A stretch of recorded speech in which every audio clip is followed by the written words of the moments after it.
এমন কিছু মানুষ দেখা যাবে যারা কুরবানি না দিয়েও কুরবানির সবের অধিকারী হচ্ছে। আল্লাহর রাসূল সাল্লাল্লাহু আলাইহি সাল্লামের হাদিস, বুখারী শরীফের প্রথম হাদিস, ইন্নামা আমালু বিন্নিয়াত, যে প্রত্যেকটি জিনিস তার নিয়তের উপর নির্ভরশীল হয়ে থাকে।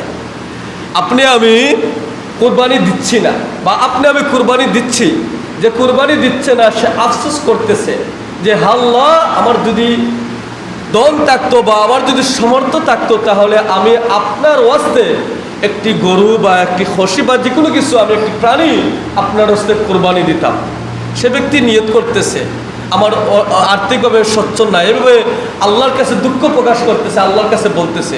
আমার আল্লাহ তার ব্যক্তির দিলের দিকে তাকাইতেছেন আর ফেরেশতাদেরকে সাক্ষী রাখতেছেন যে আমার বান্দা কি বলতেছে, যে তার যদি সম্পদের অধিকারী থাকতো বা সম্পদ থাকতো সে আমার হস্তে আমাকে খুশি করার জন্য কুরবানি দিত।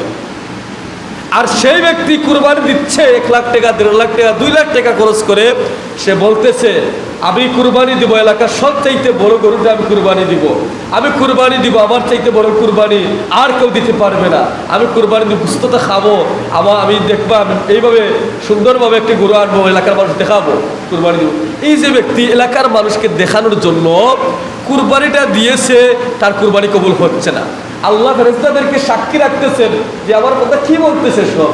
ফেরেশতারা বলতেছেন আল্লাহ আপনার বান্দা বলতেছে এলাকার মানুষের সব চাইতে বড় কুরবানি দিবে এলাকার মানুষকে দেখানোর জন্য, তার চাইতে বড় কুরবানি কেউ দিতে পারবে না, সেসব সে বলতেছে আপনাকে খুশি করার জন্য নয়, মানুষদেরকে খুশি করার জন্য। এই কথা যে বলতেছে, আল্লাহ ফেরেশতাদেরকে সাক্ষী রেখে তার বান্দার কুরবানিটুকু বঞ্চিত করে দিচ্ছেন। এর জন্য আমরা নিয়ত করতে হবে আল্লাহ সুবহানাহু ওয়া তাআলাকে খুশি করার জন্য আমরা যেন সব করি।